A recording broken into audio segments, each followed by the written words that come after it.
Welcome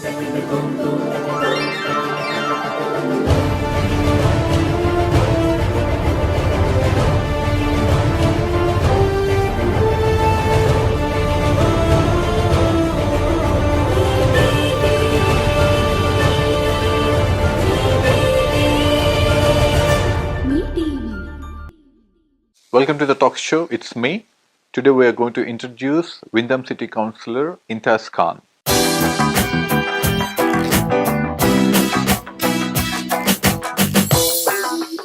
How are you, Intaz? I'm good. How are you, Sri? Good, thank you. So, how is your new role going on? You have been elected as an Windham Councillor, and what is your new role and how it's going? Look, it's not different to what was the last time, but we've since now the new councils come for this term. So my role is now Urban Future. This is the title for the portfolio. That involves planning, housing, and neighborhood character, and things like that. Yeah, and future township. Tell us from your starting point, where are you from, India, back in India, and how Australia came into existence? I'm from a district, Bharatpur, Rajasthan. So it's about, my town is about 120 kilometers away from New Delhi. And brought up and born in Rajasthan. And then I did my diploma electrical engineering from Jamia Islamia, which is the Central University in New Delhi. After completing that, then I came to Sydney to complete my Bachelor of Technology in Engineering and Communication. So I've completed my bachelor degree from Central Queensland University. So you came here as a student too? Yeah, I landed in 1999, 14th of December. And yeah, so since obviously as an international student, yeah. And then completed my degree, and then I worked for a short period of time with Optus and Chubb Security as being electronics engineer and technicians. And then when I say I sort of entered into marketing role. So once upon a time, I used to have a quite big marketing company called Chubb Security, where we have been working for Hudson Telecom 3G mobile phone company and selling the mobile phones services and data services. And back then was the first company, or Hudson was the first company who bought the face-to-face mobile phones. So there was a new technology, video calling, if you remember. Yeah. And so then sort of it was quite big, large scale running operations. So we run that successfully in New South Wales and Victoria states. About 150 plus staff was working in marketing, which is door to door and B2B, business to business. Okay. So then after that you entered into politics, or how does that happen? After that we were looking into the different sectors. So we realized since my involvement was in a training staff, so I was sort of locked at the training, and I was coaching sales staff and admin and marketing staffs to mostly run my operations. And then we thought, okay, look, we have to explore in education sector. So we get into the education sector in 2008. And then we sort of become a registered training organizations. We opened up a company called Western Institute of Technology. And it started with the very small numbers, 20 students. And today we have about 1,500 plus student and 2 state office. How does that related with, okay, you started first with your college, and is that helped, or in any way it helped to come into politics, or how does that happen? The business will give you an understanding of managing, working in team. Also the way our company have been listed in BRW 2011, number 14, and 2012 listed number 17 in the country, fastest growing company. So we're working very quite high pace. And then obviously followed by 13, 14, we didn't get it. But yeah, we sort of came as in 2011, number 14. In 2012, I was I was living in Sydney. So I moved here in 2007. Okay. And then obviously since I was in Victoria, I always have a passion to sort of share my knowledge with the community and work with the community. So 2012 in May, I decided to sort of how can I represent my Indian community. So I went for council elections, and since I was living in Wyndham City Council, I decided to run for Wyndham City Council, and I was lucky enough to get elected along with another Indian councillor. So this is the second time you contested. And then obviously since 2012, it is a 4-year term. 2016 my term ends, and then I sort of like to go second time more. So sort of the ideas I would have liked to sort of complete them.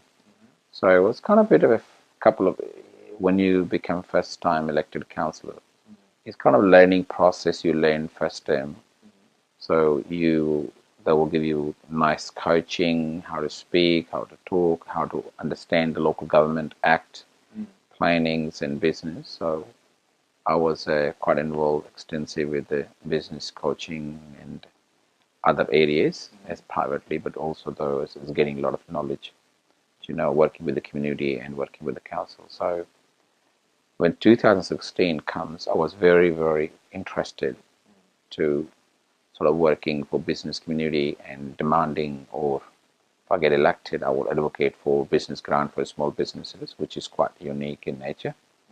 And then I was extremely advocating for transparency in council, along with my other fellow councillors. And I'm glad that one of the items I have achieved.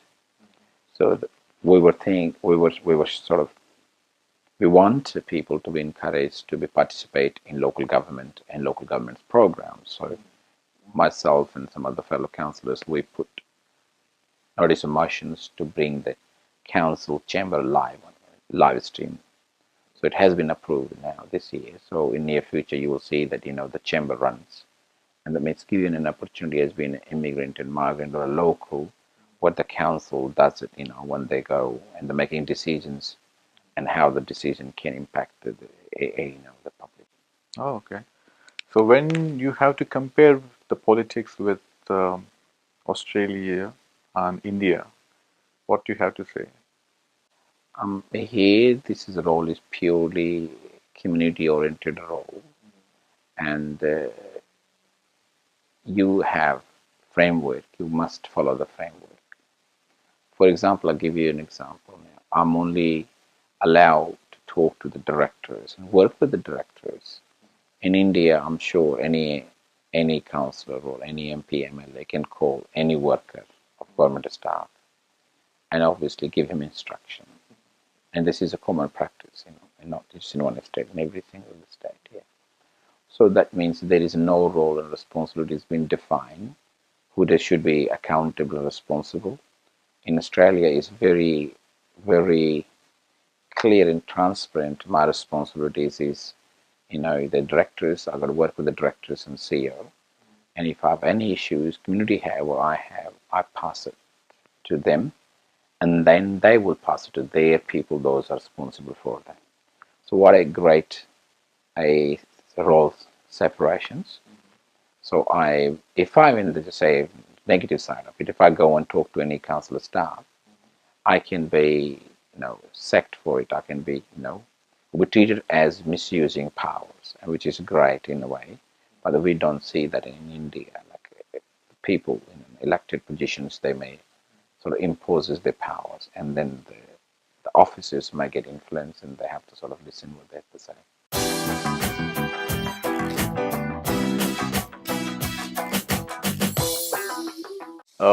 We have seen last elections. It's been very tough for all the Indians, or in fact, to all the community leaders. For Windham itself, there are 41 contestants in your council? In your ward. So what do you see this kind of competition and how you made it possible to win? Look, the Windham City Council is the fastest growing council, and this is council is also one of those, I would say, largest populations by Indian, and a lot of residents moving to the area.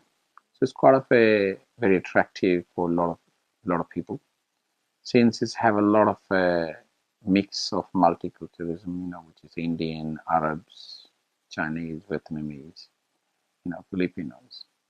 So that would also have attracted a lot of competition. So if you really look at in my ward was 41 candidates, and was few Indians, but there's also from other communities such as Chinese community, Filipino community, and also from the wider community for the locals.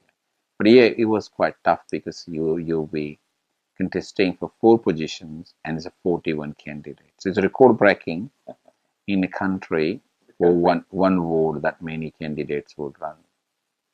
So it's been very tough, in fact. So how many Indians were there in that? I think it was about 10 plus candidates, just then 41, so it's almost 20, yeah, I think.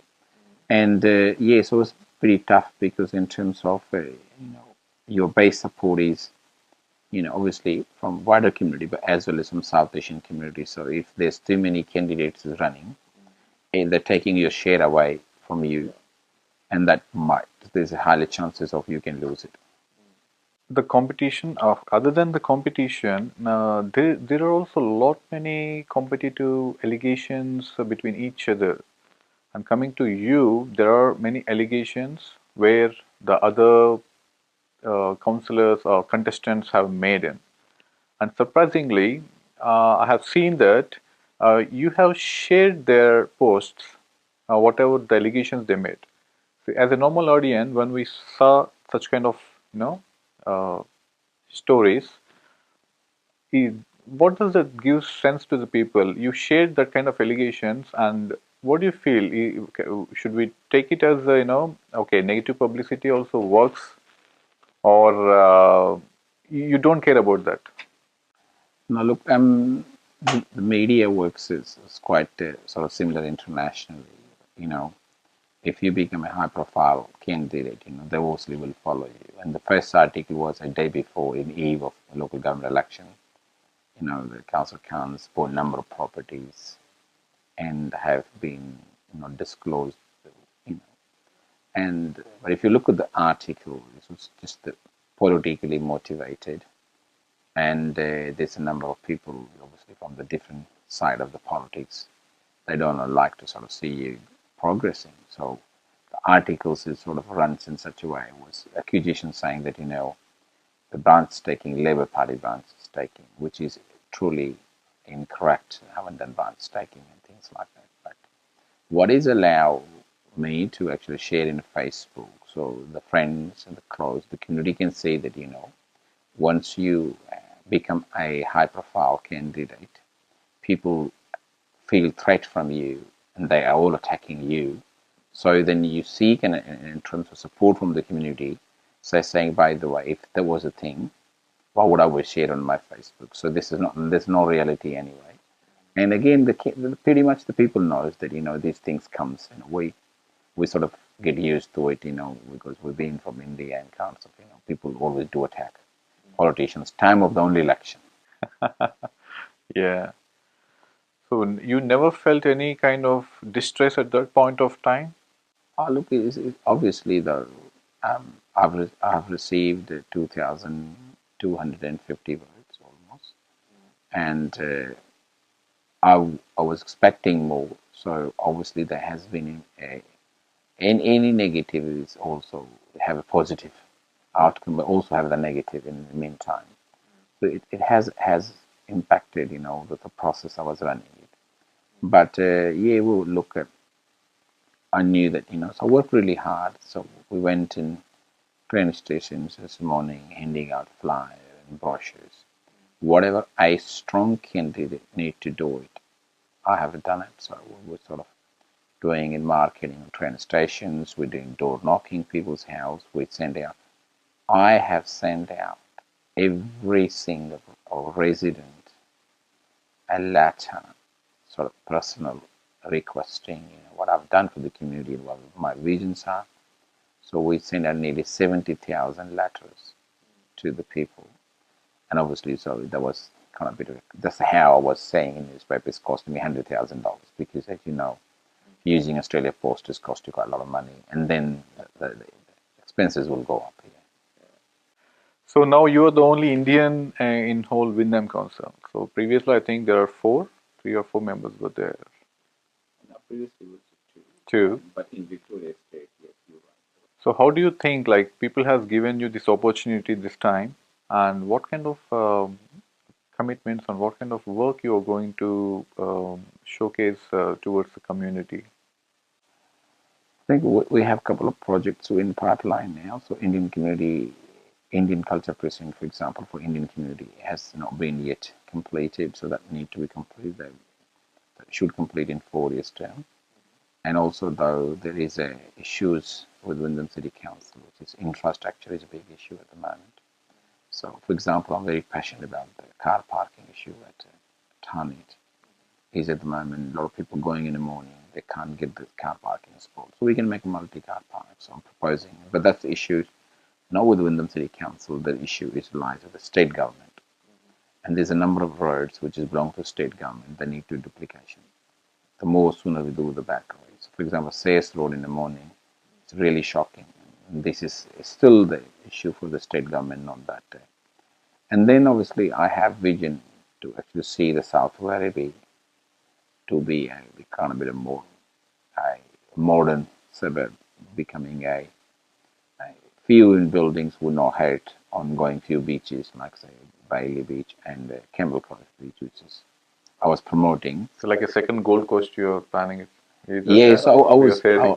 I was glad, I was being interviewed by Channel 9, and obviously though they were in the view of saying that this is something good thing, and they have sort of run the story and things like that. So I'm glad that I pass a message to the people, and this is what we should do for that area. The South Werribee is a great area.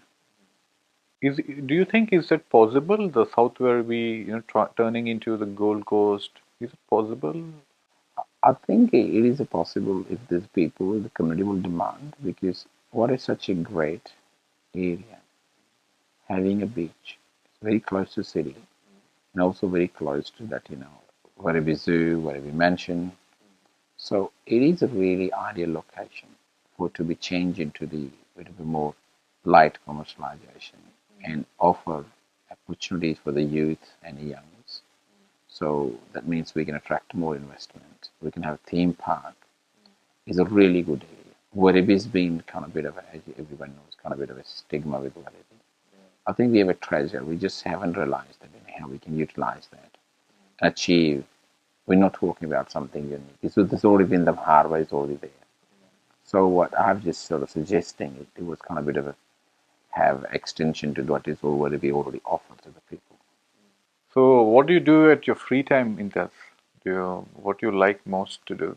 Yeah, look, we're running a couple of projects, and yeah, look, I'm just now we're preparing for the few business projects. So times comes, you will see it. But I'm just now busy with the preparing my house. So I'm working on house project. The Taj Mahal. So it is under planning stage at the moment, because it does runs the creek, dry creek, and therefore Aboriginal culture heritage study need to be completed. So it's underway, and yeah, so that's pretty much it. Sort of kind of like the real estate, yeah. So many people, it's a top discussion, in the community. Okay, Intaz is building, Taj Mahal, and also some people also see in the other way. Okay, after coming into politics, how he can make all this kind of stuff. So if this question arises, how do you see this? Do you think like all these allegations, or how much effort you put beyond this? The politics is a community work. Seems to become a council. You only work for it's a part-time role. You go once in a week for organization meetings, but you also do some voluntary work during the Saturday, Sunday. So I keep my Saturday, Sunday and work other days for the community. But also, though, I have quite quite a bit of interest in real estate. So I own the number of properties in Windham and including other councils, and we pretty much quite either when we successful deals we made it in property. So obviously that real estate market is quite open anyway. Nothing's going to be hide. I'm sure those people have invested money in Windham City. They must have made it out of it because it's such a growing area. The prices are growing, so this demand is there. So including myself and some other people, those who have took this opportunity, they must have made money. So you say that you all your things what you made is out of your businesses and it's not with the politics.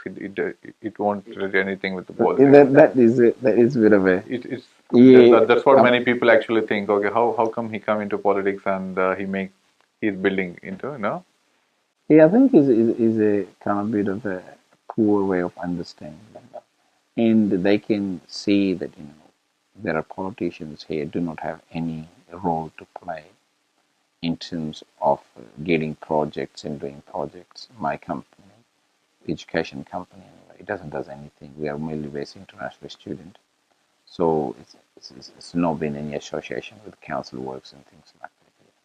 But it's no brainer to it. The real estate is good business, and if you have the money, I'm sure you should invest in real estate, and that will give you kind of a bit of if you make wise investment, it will give you good return. Coming to your family, tell us something about your family. Yeah, got five kids, obviously, so two sons and three daughters. They all goes to the local school in Travanaina. Yeah, so spend some time on the weekend as everybody does. But mainly, yeah, look, I enjoy working with the Indian community. So we're hoping that as at the moment, the fastest growing community in Tarnit or in Windham City is the Indian community. If you go to the citizenship ceremonies, you will see that, out of 100, almost 60% plus is South Asians getting citizenship. So, do you think for the next elections you're going to see more Indian contestants? Yeah, I think that will be really true what you just say that now, because there are a number of Indian candidates running in local government election. They have got now experience and they know what the mistake they have made it. So some of them will definitely will repeat. And my understanding is people, young families here, the inspiration is there, and the Indian community or member from the Indian community have worked hard. Everybody's got a house, a nice car. So I'm sure the next stop is this, let's explore some opportunities and help the community, which is great in a way. Everybody wants to be sort of help the community. I'm always been extremely encouraged, and I've always supported the new candidate. I've been accused in a number of articles saying that he's asking people to run for it. But I think is a nice side of it. And those people have aspirations. Those people think they can serve the community. I think they should be given equal opportunity. They should have a right to run for it.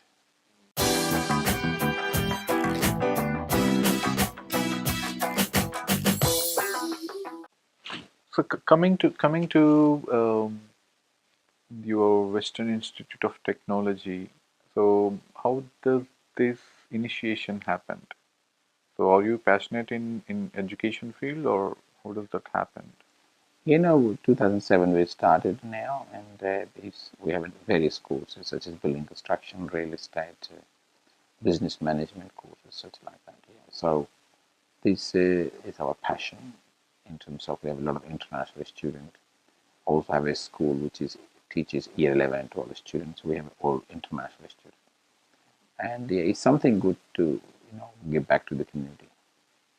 So, when many or media or when many people says that Intaz is a richest counselor, so when you hear these words, how do you take it? Do you take it proud, or do you take it, or you will be worried?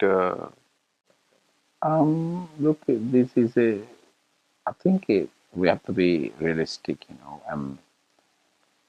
There's a lot of people don't like to see that, and once you get exposed to the media and your value and your assets, some people might think it's positive side of it because they would know you're a successful migrant and you come, you're an international student, now you're working. Some people might take it as a bit of a kind of jealousy and offended, because they might not have achieved in their life. And they might think this guy achieved it, so, oh, look, it's maybe in their views, it's not the right way. So it is very kind of it creates a bit of a vibe here. So out of these all years, which factor do you think made you successful in your career in that? I think it's important to work hard, and my property buys, when I buy property, I always make, or till now, I made the right decisions. We bought the bankrupt college, 6 million plus, and we sold it almost 12 million. So in 3 years' time, we doubled the money. I'm just saying it openly because it is important people know that real estate is a great business.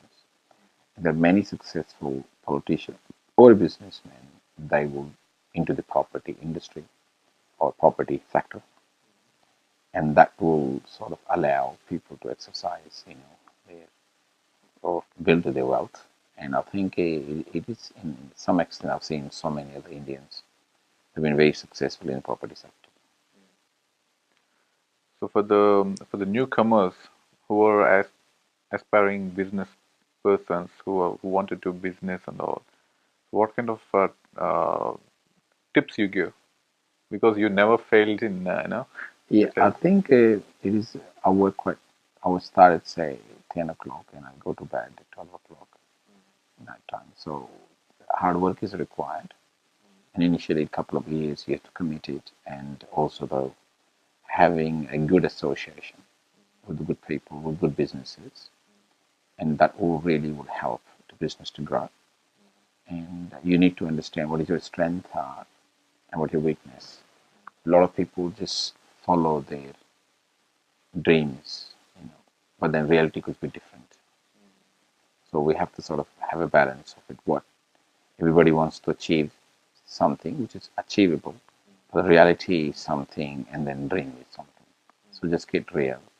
It's important, and sort of every 6 months checking what you have done right and what you have achieved and what you have been failed.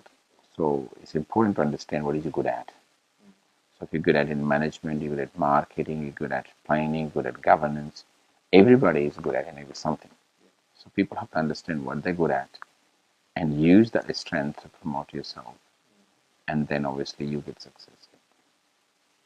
So in this term, being a counselor, like what are the measures you are going to take for the Indian community or in Windham, which helps the Indian community to build in? What kind of measures you are taking? Look, we have been, so because of the community is quite large and there's a lot of political checking in them. So my role is to actually assist them and help them. But my dream project will be getting the Indian culture precinct up and running. But also, though, the towny train stations need a car parking. There's a strengthening in car parking. What I love to see that if the Indian community we can we can have a more kind of reception center, because we do a lot of functions and we do not have a kind of a club. As we see Italians, for example, a sports club, and they're quite big. You can do functions, you can host functions. Also, though, when them now, I like to sort of work with the Indian community, especially business community and other communities to come forward, and if we can work together, we can create a more, I think, cohesive environment. And since the community is growing, year had to come, I think, will be very, very big community in Tarnit area, and there's a possibility of helping the community, serving the community in next level. So coming to your joyful moments, what do you think in your life are the joyful moments where you think of it and you feel very much happy? I think the last election was pretty tough, and thanks for the community to support, and it kind of had a very strong victory. The community supported, so my vote is gone up, it didn't go down. So that simply shows that I must be doing something right, despite the fact of having that much maybe sort of I not been positive publicity in the media. And yeah, so I'm glad that those people supported me and believed it, and that's sort of kind of a joy you get. Otherwise, anybody, whether you lose or you win, election is election. But it's important to have your supporters the strength to get increased, and that sort of shows your measurement, saying that you must be working with the community, or community likes you. What kind of factors do you think helped, you know, to to think of, to vote you again, to you again?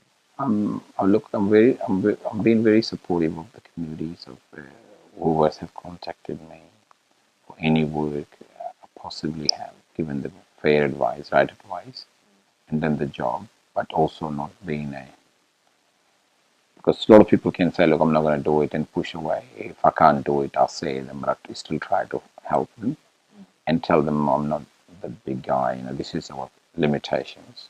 So it's important to actually explain your boundaries, your limitations to somebody who's coming for the work, and I think people will appreciate that. They will like it. Yeah.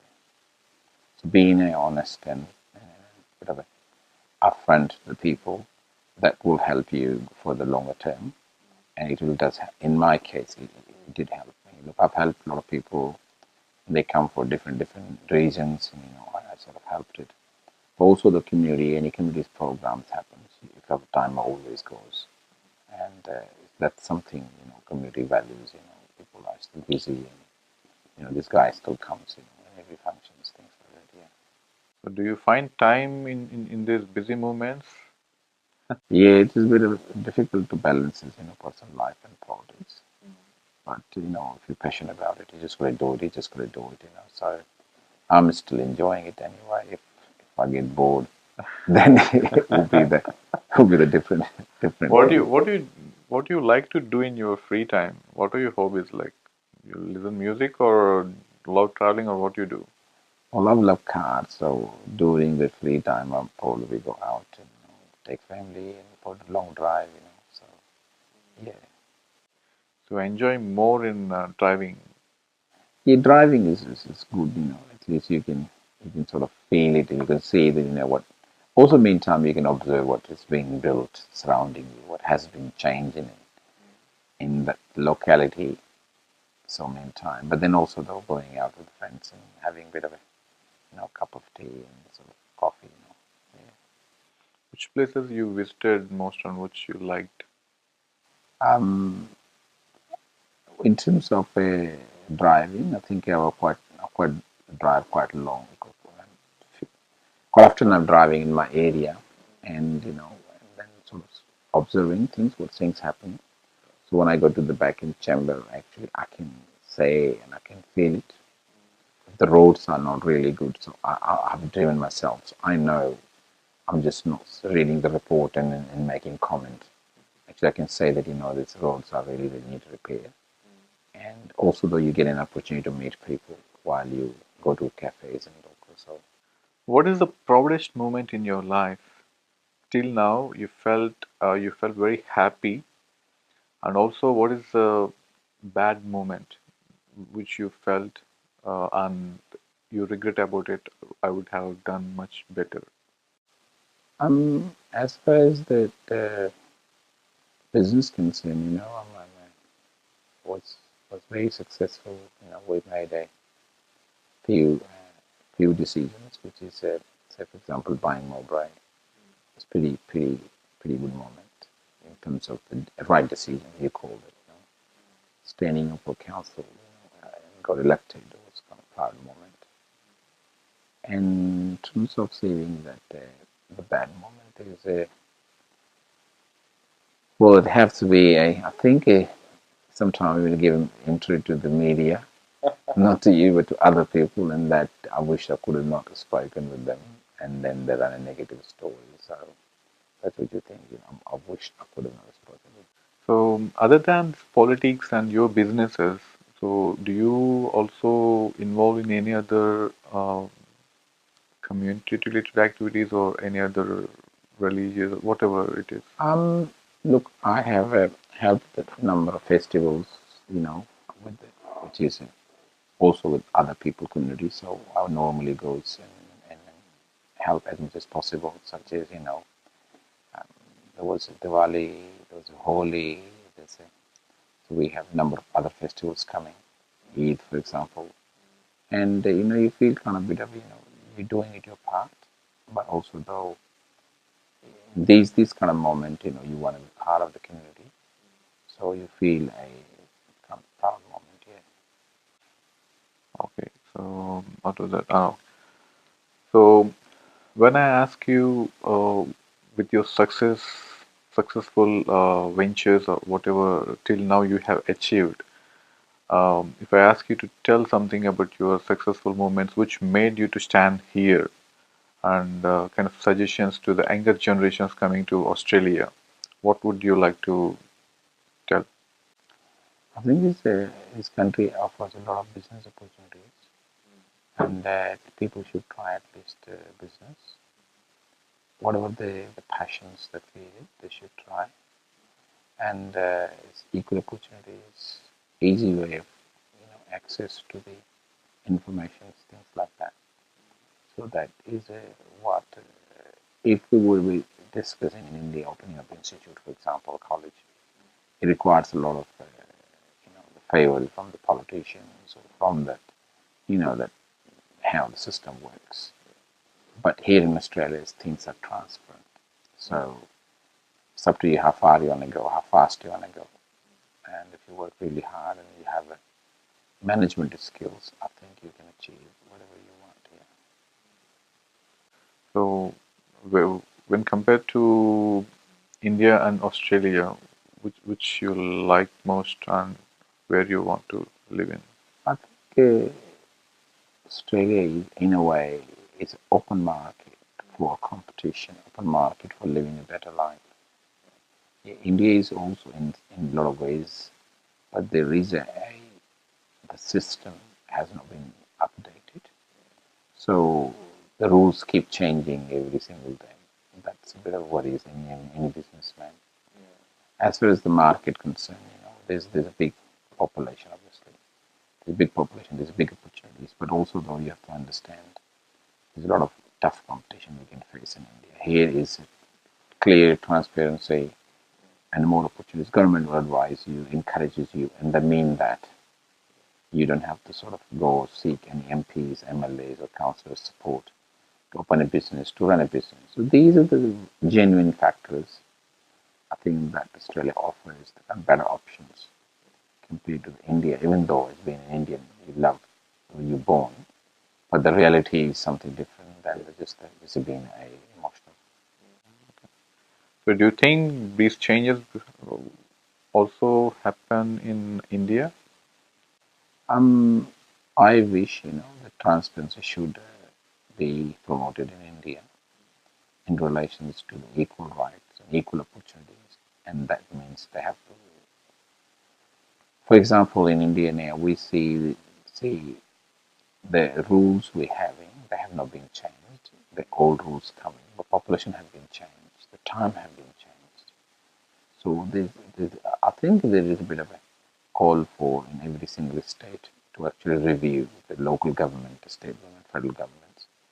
And the biggest fiasco in India is the roles and responsibilities of the politicians is not defined.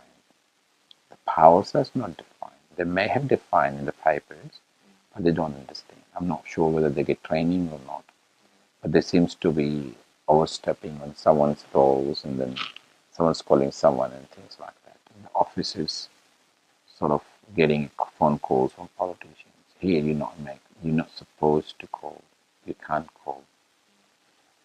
And that is, I think, what I liked about here is you're not supposed to make a phone call to your juniors. They do not work for you. They don't employ by you. They do not accountable to you, accountable to their bosses, and their boss accountable to you. So you should follow the proper steps and channels. Not just go and say, look, what is happening here, and fight everybody, and then. So this kind of behavior is actually not suits in social, in civil society.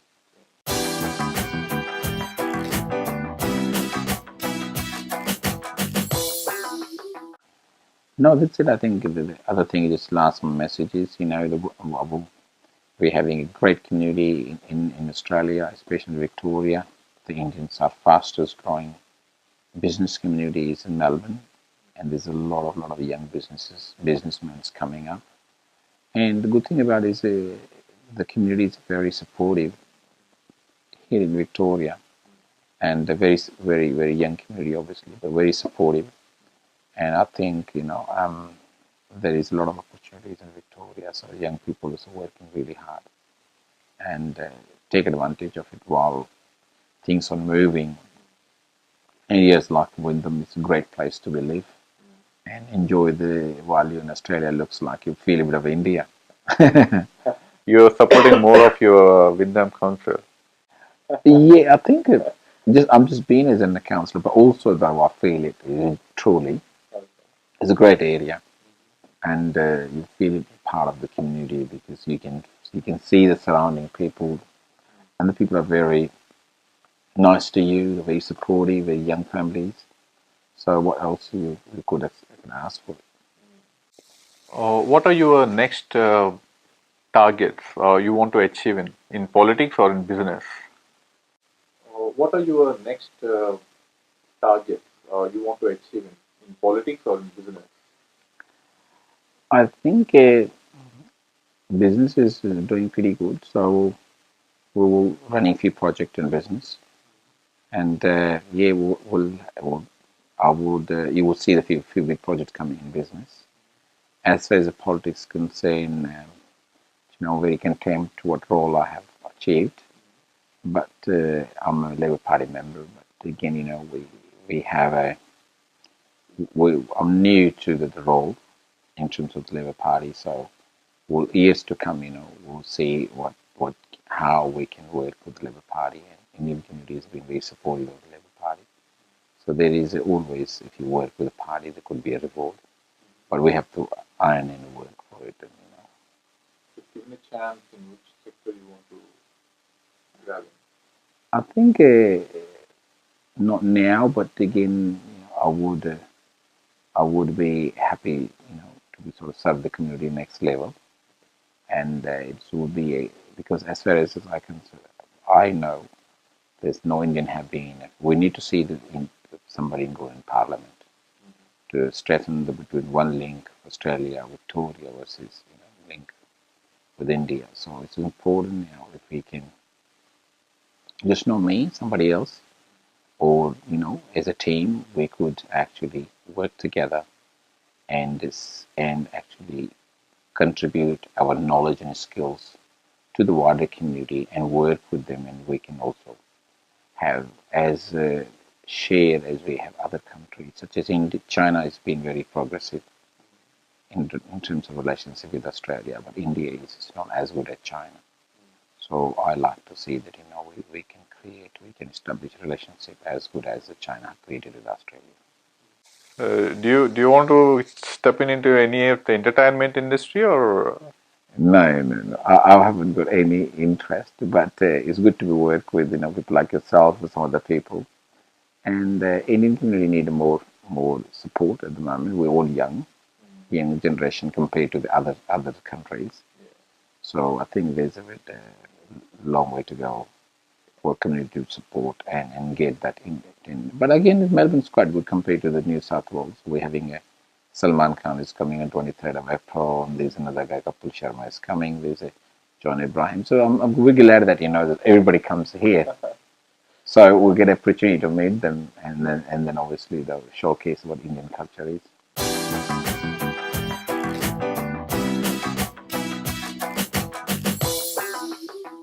Hi, my name is Intaz Khan. You watch me on Me TV.